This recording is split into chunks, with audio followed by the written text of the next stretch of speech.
পাঠশালা থেকে যেন গৃহে ফিরে যায়।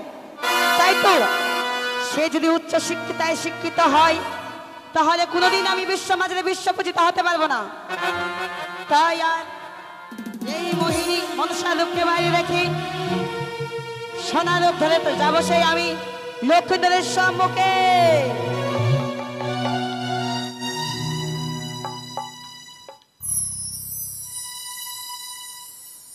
তাই প্রতিদিনের ন্যায় যেন আজও আমি পাঠশালা লেখাপড়া করতে গেছিলাম, তাই যেন আমার পাঠশালা ছুটি হয়ে গেছে। তাই এই মুহূর্তে বিলম্ব না করে আমি রাত প্রাসাদে ফিরে যাব, কেননা আমার গর্ভধারিণী জননী যেন আমার পথ চেয়ে আছে। সত্যি বিলম্ব হয়ে যায়, তাই আর বিলম্ব করবো না, ছুটে যাব এই মুহূর্তে আমি রাত প্রাসাদের দিকে। সে কি তুমি তুমি কি চোখে দেখতে পাও না এভাবে আমায় ধাক্কা মারলে জি? এই যে শোনো, বলো এই পথ মাঝে তুমি কেন দাঁড়িয়ে আছো? আমি দাঁড়িয়ে আছি? আচ্ছা বলো তো তুমি কে? আমি কে?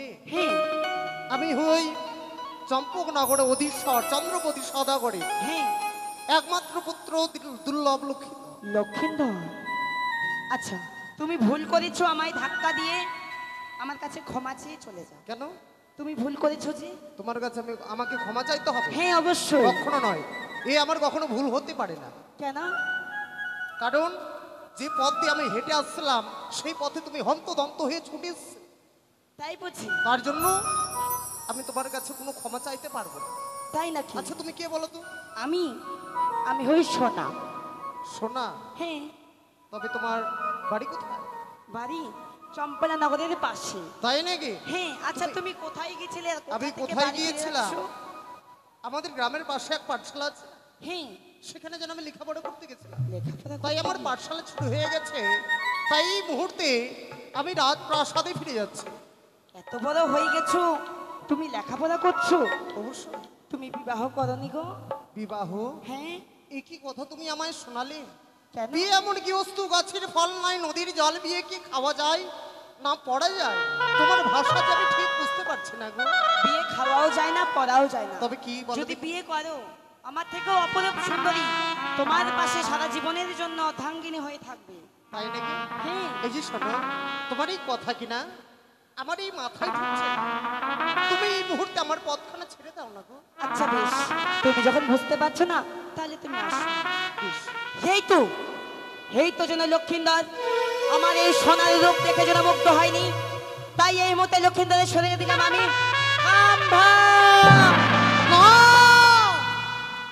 দেখি সুন্দরীকে দেখার পরে পাঁচ বার যেন তার কথা মানে মনে পড়ে যাচ্ছে। আমি যেন আর গৃহ মাঝে ফিরে যেতে পারছি না। তবে কি তার সঙ্গে আমার গত জন্মে কোনো সম্পর্ক ছিল? তাহলে কেন এমনি ভাবে তার কথা আমার বারবার মনে পড়ে যায়? আমি যদি সুন্দরীকে হারিয়ে ফেলি আর কখনো সুন্দরীর কাছে পাবো না। এই মুহূর্তে বিলম্ব না করে আমি ছুটে যাব সুন্দরীর নিকটে। বলি সুন্দরী, আরে গো সুন্দরী। আমায় বলছো বুঝি? জানো সুন্দরী, কি গো? তোমাকে দেখার পরে আমি যেন আর গৃহ মাঝে ফিরে যেতে পারলাম না। কেন বলো তো? বারবার যেন তোমার এই বদনখানা আমার চোখের সামনে ভেসে আসে। তাই নাকি? তাই যেন সুন্দরী তোমাকে দেখার পরে হ্যাঁ আমি যেন তোমায় ভালোবেসে ফেলেছি। সত্যই? আমার এই মন প্রাণ চাই তোমাকে যেন সারা জীবনের মতো করে আমার আপন করে দিই। শোনো, আমিও যেন তোমায় দেখার পরে তোমায় যেন মনে মনে ভালোবেসে। তাই নাকি? তাই তো তোমার আমার বিবাহ তো এভাবে সম্পূর্ণ কি নয়। করে হবে বলে দেখিনি? তুমি হও রাজার ছেলে, আমি সামান্য মালিনীর ঘরে নেই। তোমার মাতা পিতা কোনোদিন আমাদের এই বিবাহ সম্পন্ন করবে না। তাই তো তোমার রাজপ্রাসাদে নিশ্চয়ই গসা মন্দির রয়েছে। অবশ্যই আছে। সেই গসা মন্দিরে তোমায় প্রবেশ করতে হবে। যে কেউ আসবে তোমার কাছে তার হস্তে হস্ত রেখে করতে হবে 3 সপ্তাহ অঙ্গীকার, তার কর্ণে দিতে হবে বিবাহের কথা, তবেই তোমার আমার বিবাহ সম্পূর্ণ হবে। তাই নাকি সুন্দরী? যদি বিয়ে না নিতে চায় তাহলে তুমি একটু অভিনয় করবে, মরে যাওয়ার ভয় দেখাবি, নিশ্চয়ই তোমার কাজ সম্পূর্ণ হবে। তাই হবে সুন্দরী। হ্যাঁ। তোমাকে পাওয়ার জন্য যদি আমায় গোস্বা মন্দিরে প্রবেশ করতে হয় তাই আমি করব। এই মুহূর্তে তোমারই কথা আমি নেই, ছুটে যাব আমি গোস্বা মন্দিরে। এই তো যেন চাঁদের নন্দন সেই লক্ষ্মীধরের হরিণে দিয়েছি বিয়ের কথা, কার্য সম্পন্ন করেছি এই মত্তধামী, তাই আর বিলম্ব করবো না এই মত্তধামী। এই মতেই এই মত্তধাম পরিত্যাগ করি ছুটে যাব সেই আমার সে জুয়া ধামে।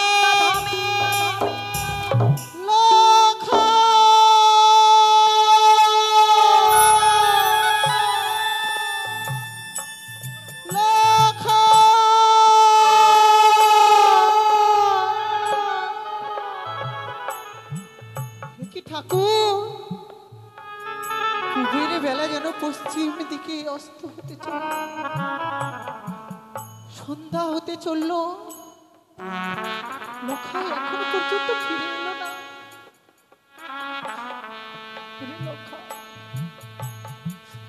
তুই কোথায় রয়েছিস বাবা? একটি বারে ফিরে আয় আমার কোলে, আমার বুকে ফিরে এসে আমায় মা বলে ডাক। তোরে ছাড়া যে আমি একটি মুহূর্ত থাকতে পারি না লখা। তবে কি এই হতভাগিনী জননীর কথা তোর একটু মনে পড়ে না? আমি যেন সারাটি আমি রাজপ্রাসাদে যেন তন্ন বিতন্ন করে খুঁজে দেখলাম, আমি যেন কোথাও আমার লখাইকে দেখতে পেলাম না। তবে কি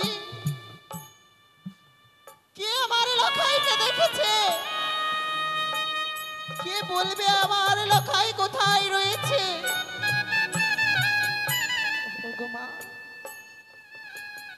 ওগো মা, তোমরা কি আমার লখাইকে কেউ দেখেছো? তোমরা যদি দেখে থাকো আমায় একটিবারও বলো না আমার লখাই কোথায় রয়েছে।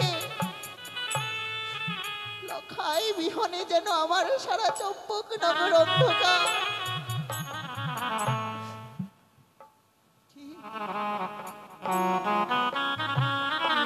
কি তোমরা সবাই নিশ্চুপ হয়ে আমার মুখপানে চেয়ে রয়েছ? তবে কি তোমরা কেউ আমার লখাইকে দেখো নি?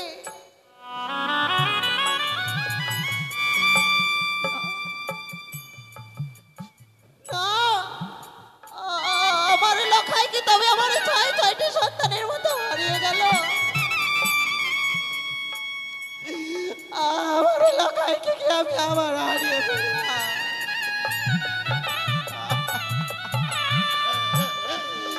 ও গো ঠাকুর, এই হতভাগিনী জননীর কোলে এমন আর কেউ রইল না যে আমায় মা বলে সান্ত্বনা দেবে। ওরে লখাই, লখাই তুই কোথায় রয়েছিস বাবা? আমারে একবার ফিরে আয়, একবারে ফিরে আয় আমারে বক্ষ বাজারে। তুই কোথায় রয়েছিস?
কোথায় গেলি পাবো তুরি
হইতে বৌমার কান্নার কণ্ঠস্বর শুনতে পাই। আমার লোকাই নে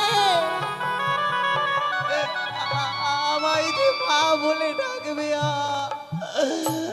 আমায় কে সান্ত্বনা দেবে? হ্যাঁ এই তো বৌমার কান্নার কণ্ঠস্বর, সে যেন বেকুল কণ্ঠে কান্না করছে।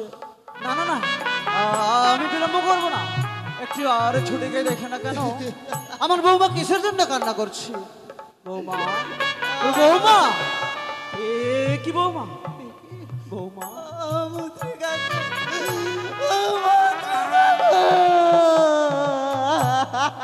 বৌমা বলতে পারো বৌমা, আজ তুমি এমন ভাবে গন্ধন করছো কেন বৌমা? বলো, তুমি একটিবার আমার কাছে খুলে বলো।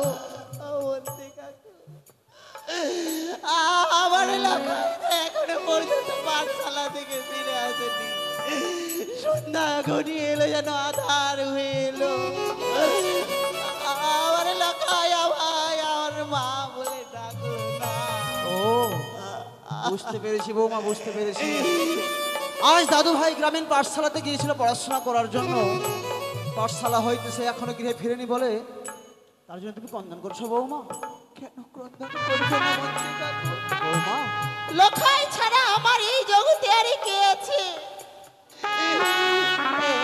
একমাত্র তো আমার বুকের মানি।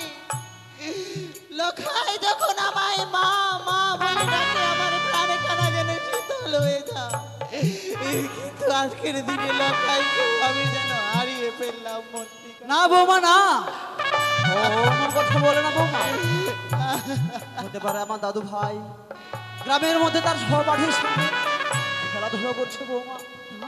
হ্যাঁ বৌমা, মন্ত্রী কাকু না, আমি যখন দেখলাম সন্ধ্যা ঘনিয়ে এলো, আধার হয়ে এলো, আমি যেন স্থির হয়ে আর দাঁড়িয়ে থাকতে পারলাম না।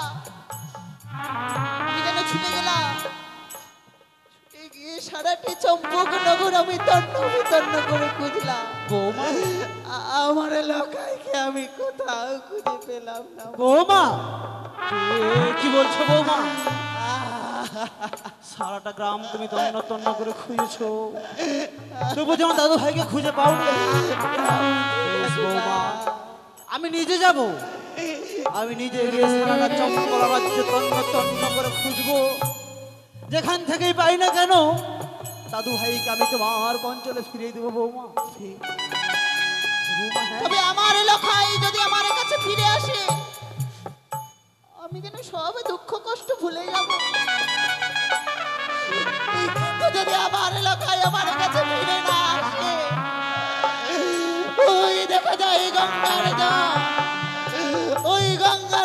আমি প্রাণকে বিসর্জন করে না দেব। বৌমা না। এ কি আজ আমার বৌমা কি বলে জানো? দাদু ভাইকে যদি আমি খুঁজে না পাই, বৌমা যেন নিজের প্রাণ বিসর্জন দিয়ে দিবে। না না, আমি বিলম্ব করব না। যেখান থেকেই পাই না কেন, দাদু ভাইকে খুঁজে আমি বৌমার অঞ্চলে ফিরিয়ে দেব। বলি দাদু ভাই, দাদু ভাই, দাদু ভাই।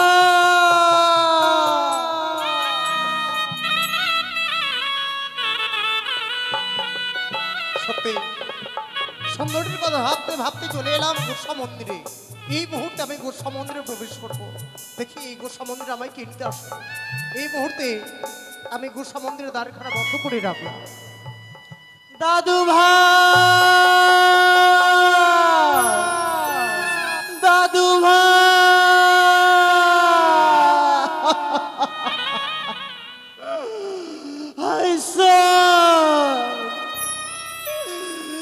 কি হলো?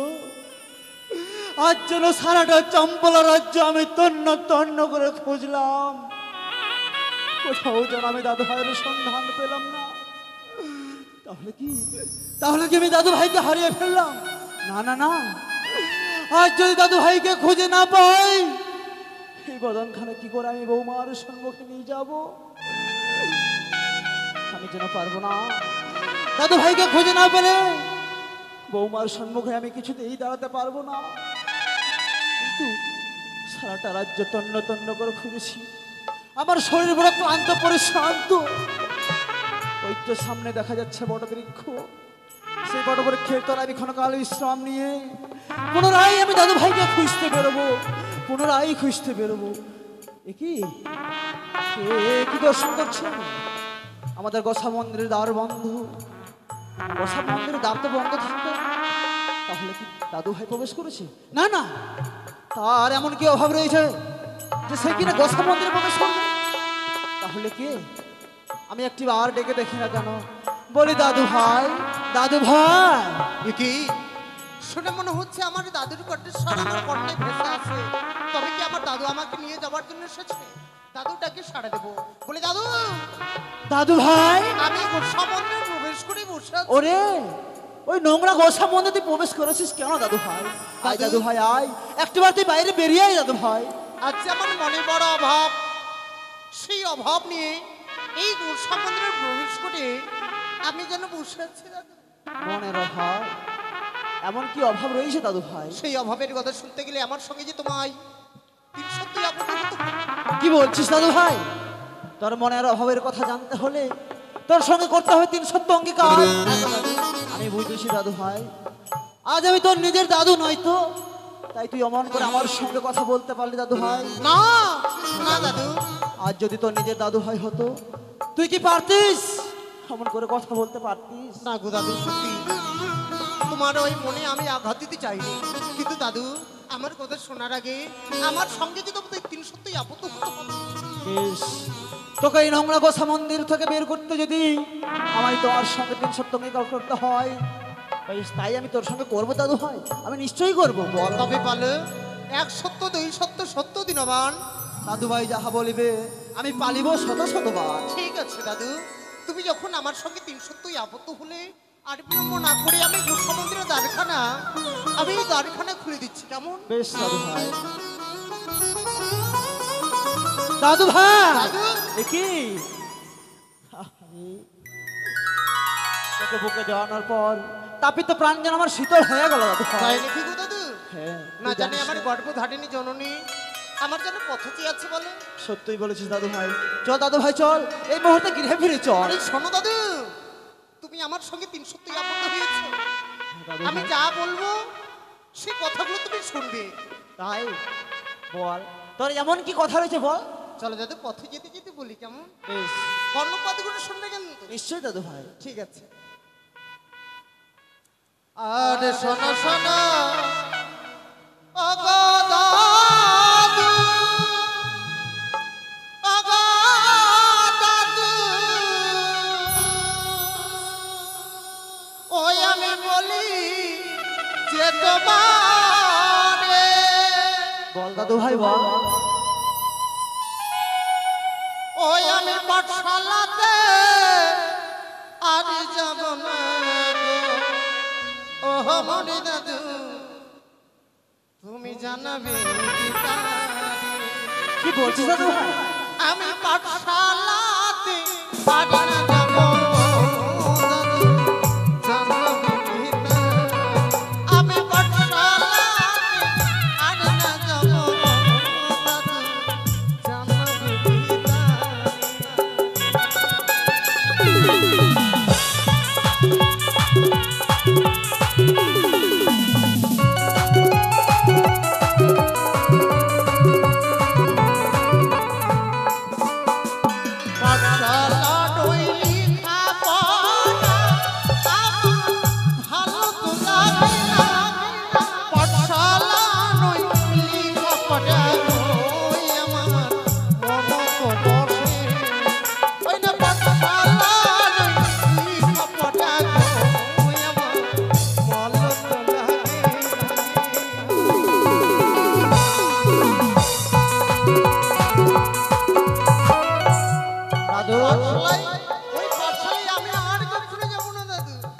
দাদু ভাই, আজ যখন তোকে পাঠশালা পড়াশোনা করতে ভালো লাগছে না, তুই যখন যেতে চাইছিস না, তুই যাস না। তবে কি করবি জানিস?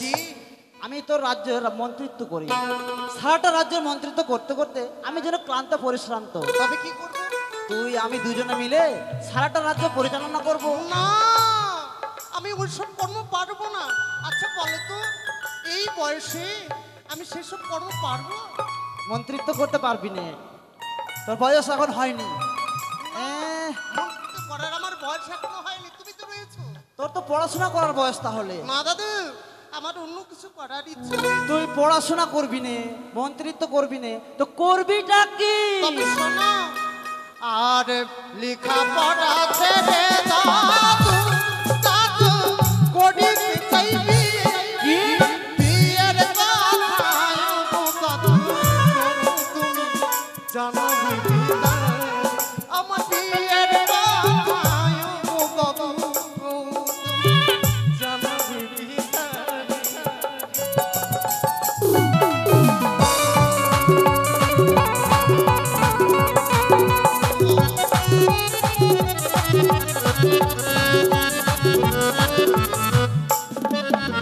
আমার যেন বিয়ে গান বিয়ে ধ্যান বিয়ে চিন্তা মনে বিয়ে ছাড়া জানো আমি যেন মনে হানা ভূমি। আরে তোর বিয়ের বয়স এখনো হয়নি, তাছাড়া বিয়ে ভালো জিনিস নয়। ভালো জিনিস নয়। আমায় দেখ, আমি আর বৃদ্ধ হয়ে গেলাম, এখনো পর্যন্ত বিয়েই করিনি। দাদু, আমি যে বিবাহ করবো তোমার মতো, যখন আমার বয়স হবে তখন আমার বিয়ে হবে বলো দেখি। তা নয়, কিন্তু বয়সটা একটা, তোর এখন কত বয়স হয়েছে বলতো? আরে হস্তে ধরি পায়ে পড়ি দাদু বলি যে তোমার না না, বিয়ের কথায় গো দাদু তুমি জানাবি ভিখারি আমার বিয়ের কথায় গো দাদু তুমি জানাবি ভিখারি।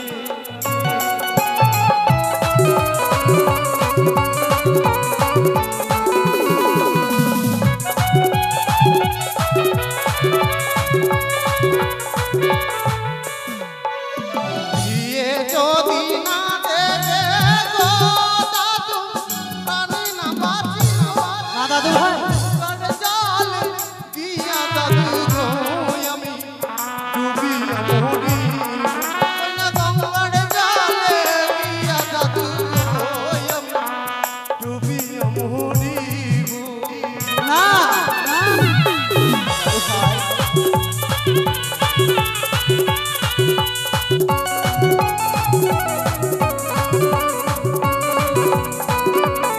শোনো দাদু, তুমি যদি আমার সত্যি সত্যি বিবাহ না দাও, ওই বই চলেছে গঙ্গার জল, সেই গঙ্গার জলে আমার এই প্রাণকে আমি বিসর্জন করে দেব। না দাদু ভাই, না। ওরে অমন কথা বলিস না দাদু ভাই। আজ যদি তুই এমন ভাবে বলিস, তুই যদি প্রাণে মারা যাস, বলতে পারিস দাদু ভাই আমরা কি নিয়ে বাঁচবো, বলতে পারিস? তবে দাদু, তাহলে আমার কথা মতো সেই কর্ম তুমি করো কেমন? বেশ দাদু তবে ভাই। হ্যাঁ দাদু, এক সপ্তাহের মধ্যে যদি আমার বিবাহ না হয় আমি কিন্তু সত্যি সত্যি আমার এই প্রাণকে আমি বিসর্জন করে দেব। এ কি আজকে কি বলে গেল লক্ষিন্দর? এক সপ্তাহের মধ্যে যদি তার বিবাহ দেওয়া না হয় সে নাকি প্রাণে মারা যাবে। তাই কি করে আজ কি করে আমি সদাগর মশাইয়ের কাছে বলবো লক্ষিন্দর জন্য বিবাহের জন্য উন্মাদ হয়েছে? না না না, যে করেই হোক না কেন এই সংবাদ আমায় জানাতেই হবে। তা না হলে দাদু ভাই বলে গেছে সেজন্য নিজের প্রাণ বিসর্জন দিয়ে দেবে। তাই বিলম্ব করব না, এই মুহূর্তে ছুটে যাব আমি সেই সদাগর মশাইয়ের কাছে। এই সংবাদ আমাকে জানাতেই হবে, এই সংবাদ আমায় দিতেই হবে।